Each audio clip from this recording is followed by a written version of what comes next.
that. All right. The AD and what the AD deals with, I think, flows right into this Ohio State offseason in terms of talent acquisition. And there's another uber talented player on the market, of course, courtesy Alabama, and cornerback or defensive back Caleb Downs. He is a good one, and he's out there. And of course, a guy to that degree of talent, Tony, that's going to catch people's attention. We know that Ohio State has made contact and is making a pursuit. Yeah, you mentioned Ross Bjork. I wonder if he was starting at Ohio State today, would he be allowed to go visit with the coaches on those recruiting trips? That might be the next step in all of that. But yeah, freshman All-American as a safety, started every game. I think led Alabama in tackles, just to give you an idea of how darn good this kid is. He's got a nose for the ball. He's always around it. Just a really, really smart player. I think Ohio State finished second in his recruiting. Kevin can address that. But really, if you look at Ohio State's defense right now, the only thing missing is an established free safety, and Caleb Downs is a very established free safety. And the thing is, if they miss out on him and he ends up at Georgia already has an All-American free safety, so now they would have two All-American safeties in that defense.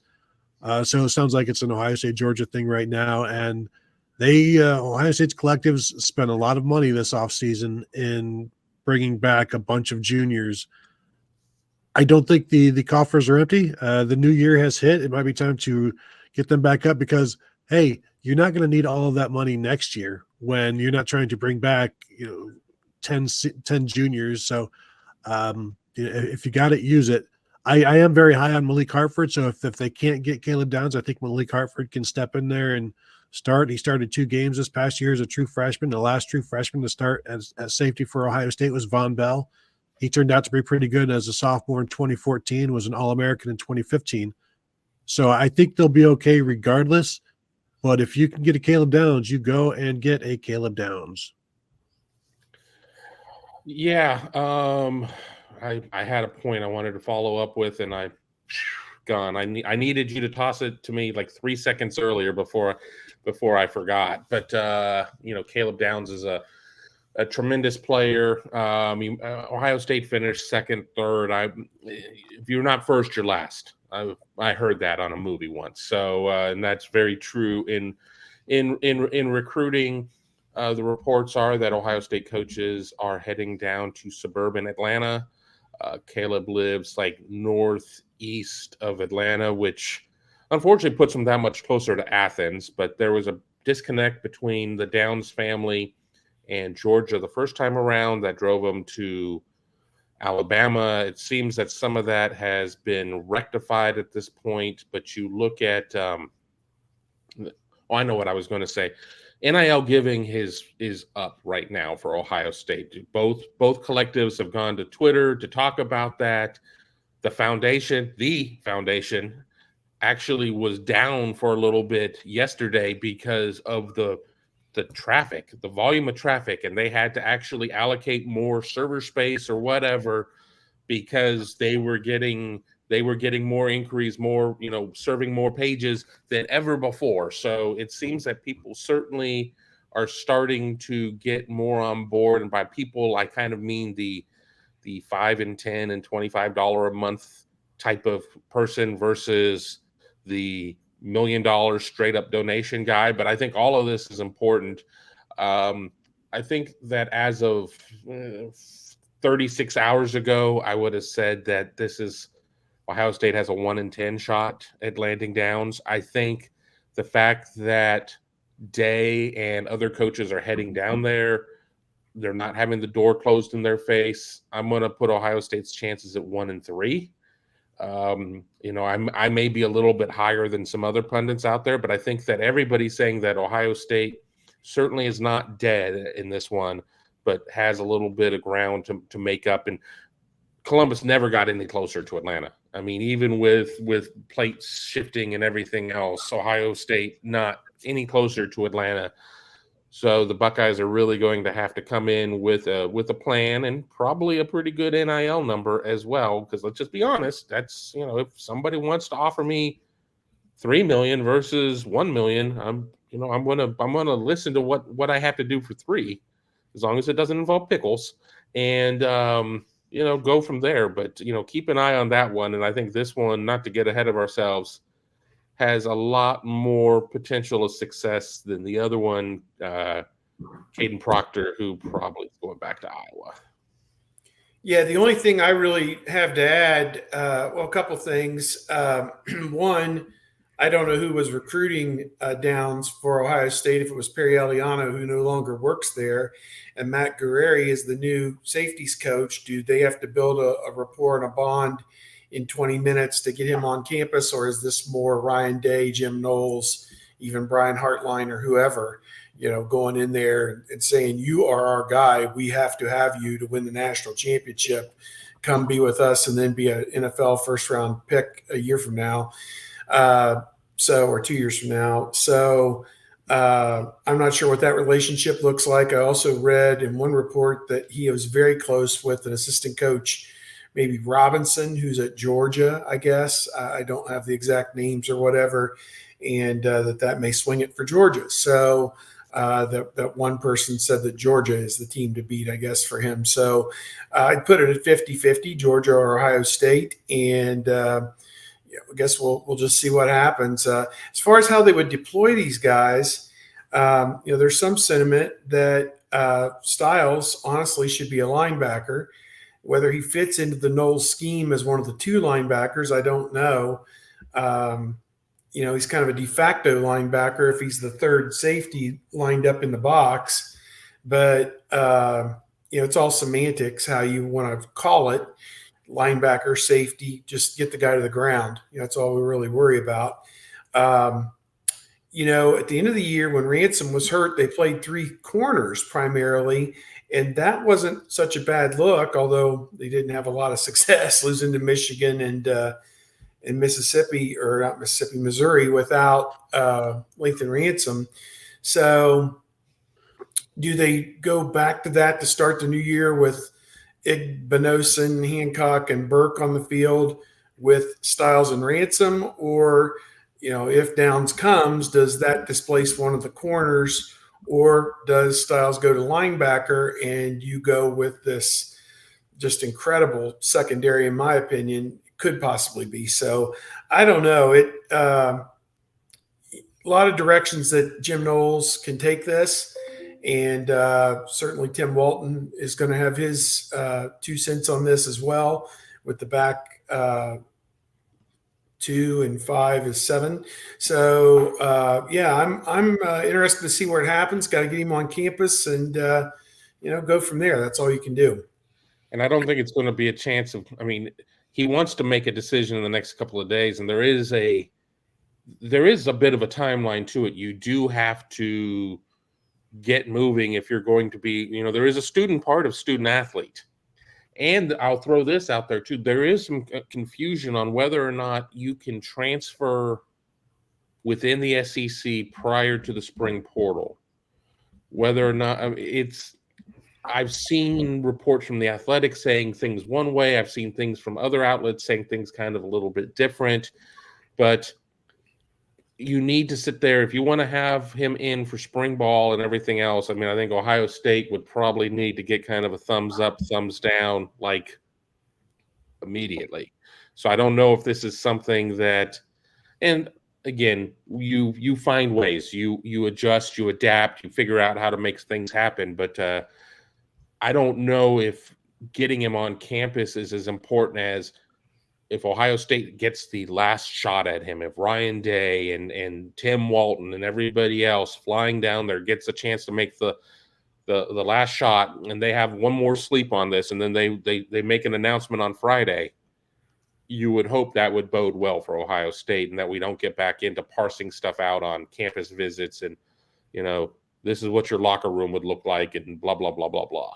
You should be able to he's done all of that. You should this needs to be kind of like business here. Okay.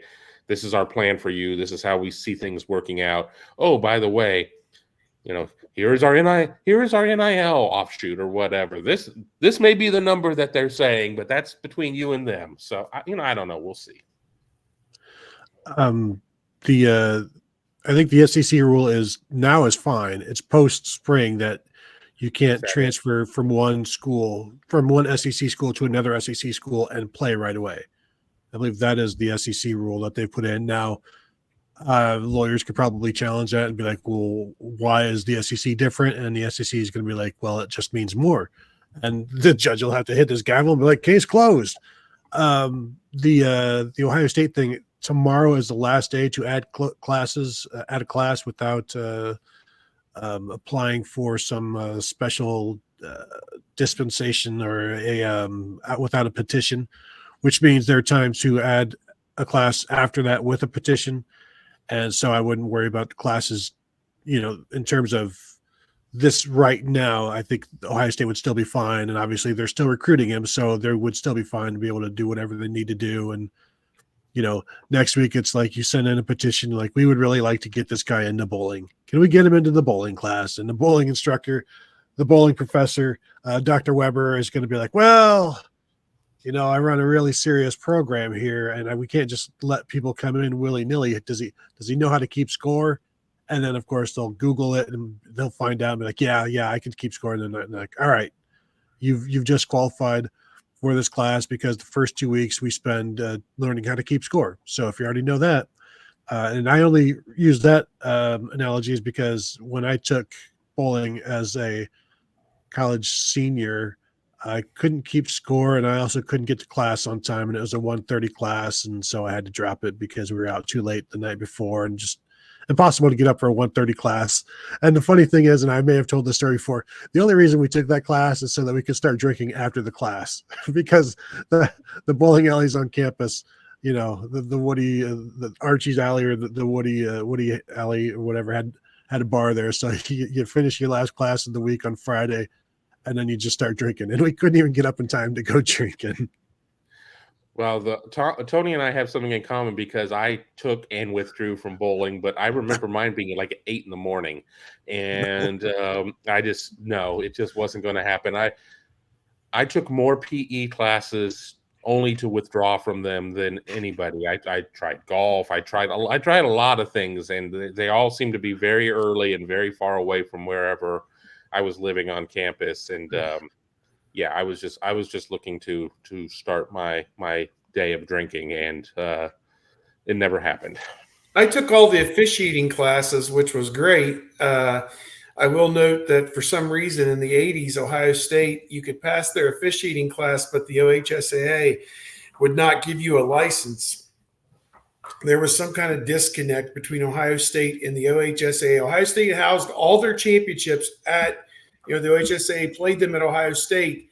And now here we are, fast forward 27 years later, 30 years later, and they don't have anybody to officiate any of these games. But back in the late 80s, they wouldn't let Ohio State certify anybody to become an official through their officiating classes. So that was one.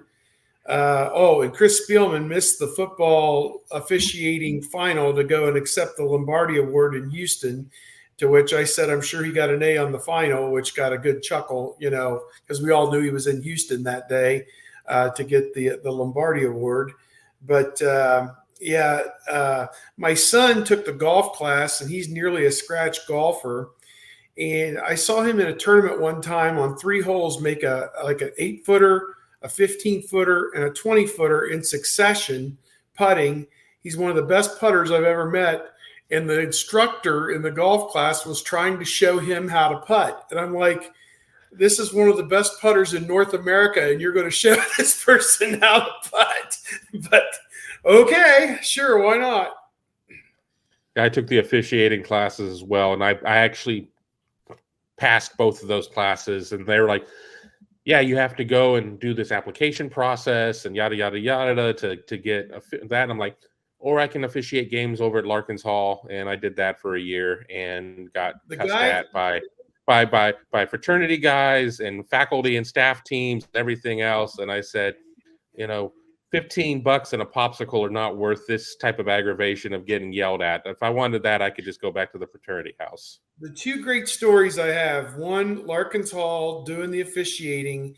One of the supervisors' name was Ron Greenfield, and he had his dip and his cup.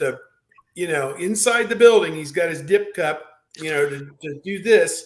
And Ron would send us off every shift to do these intramural games with the fraternities and whoever. He'd say, now, don't be a dick, but don't take any shit. That was the fine line that we were to walk. We were to not be a dick, but to not take any shit. So those are words to live by.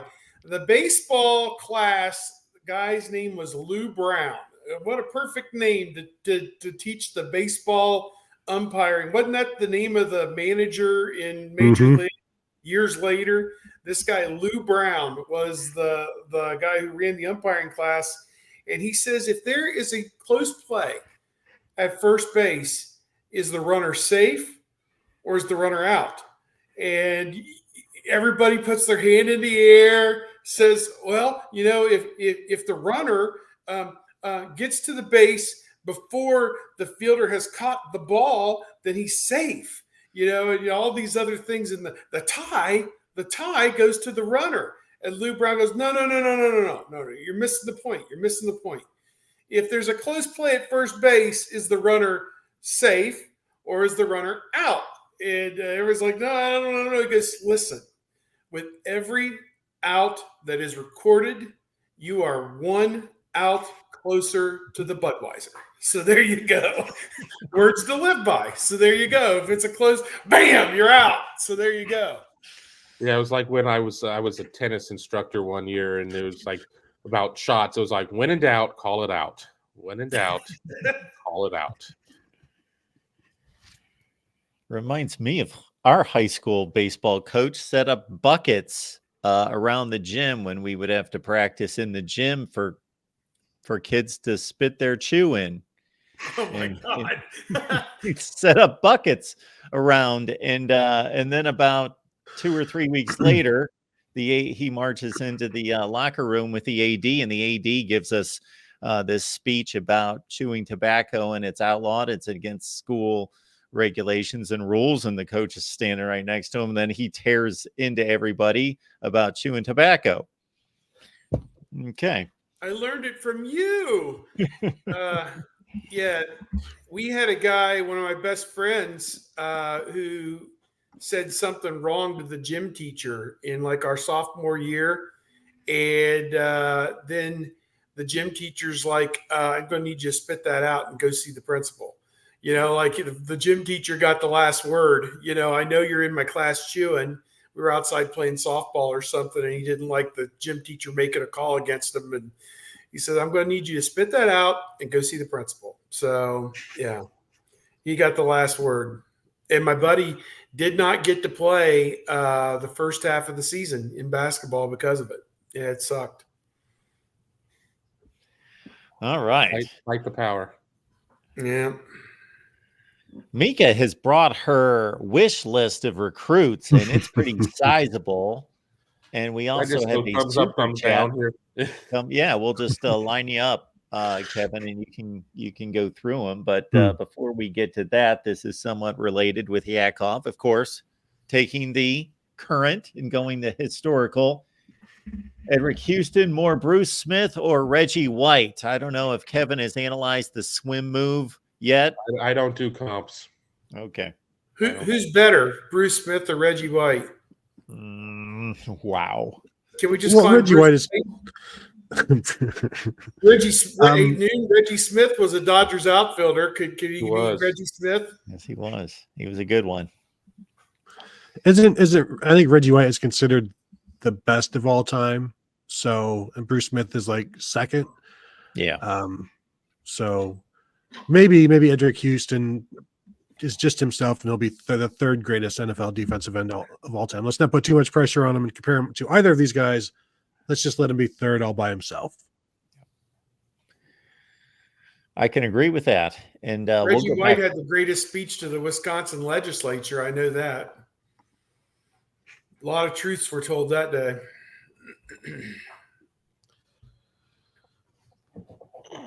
Mika, I've lost your list. I don't know where it is at this point. They are still recruiting Matty Augustine. I mean, again, it's January. I'm not getting too caught up in, start watching where kids are going on their little unofficial pizza party visits and stuff like that. But Ohio State has not backed off of Matty Augustine out of Connecticut, the Brunswick school where Miles Walker came from.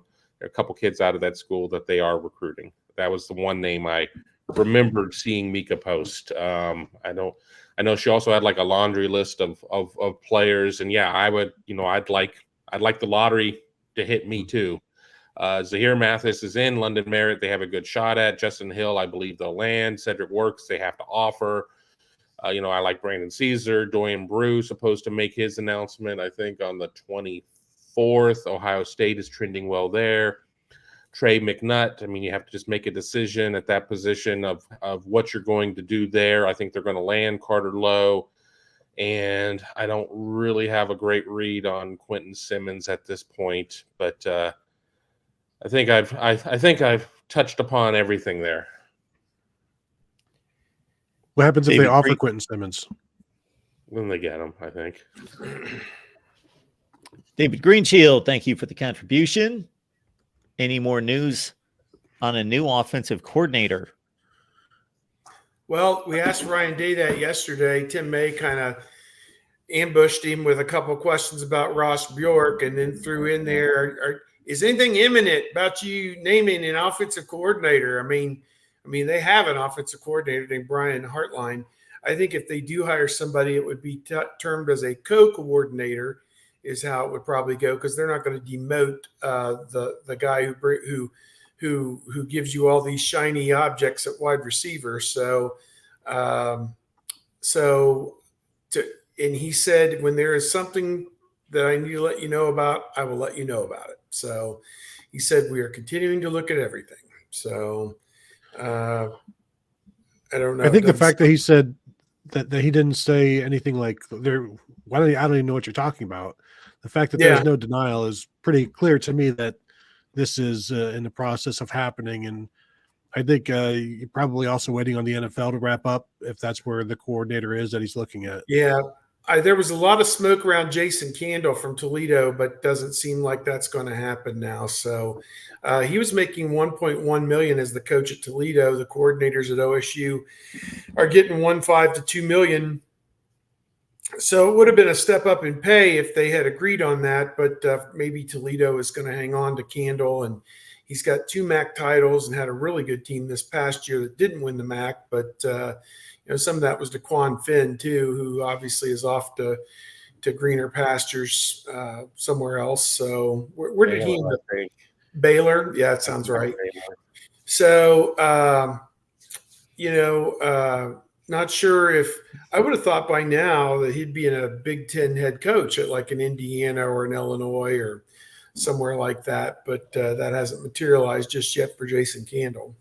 And that's why you're seeing some of these guys, and maybe not Jason Candle, time will tell if that happens, going and kind of resetting the deck a little bit and going and being a coordinator at a major school to raise their visibility. I mean, Sean Lewis left Kent State to go to Colorado. We know that didn't necessarily work out there, but now he's the head coach at San Diego State. And, I think sometimes a change of scenery.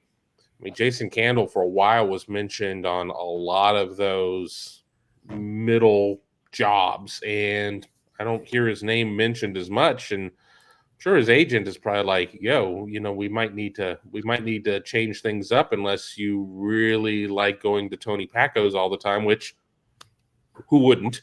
But if you want to sit there and go to a bigger program, we may need to change things up. We found a good steak place in Toledo too, didn't we, Noon? With our friends Kyle Rowland and David Briggs. We found. I didn't go. Would you go to Mancy's? I wasn't you there. You were with us. I thought that's been about 5 or 6 years ago. I do remember. Yeah, no, that wasn't Mancy's. Yeah, no, that was a good steak. It was a good steak. I couldn't tell you where it was. Candle's team went undefeated in the MAC before they lost the conference championship game, and he's had a run of nice teams. Yeah. They also played and lost a 1-point game in the most bizarre broadcasted bowl game I've ever heard by Barstool Sports, which is not surprising, of course. But the Unless announcers they're were ending actually their reading. association with that, I don't think they're going to do that again. It was up against like a New Year's Six game too, Yes. so it made no sense. Well, the New Year's Six games were so bad. I actually checked out some of this broadcast, and then I was intrigued. I was half amused, half just,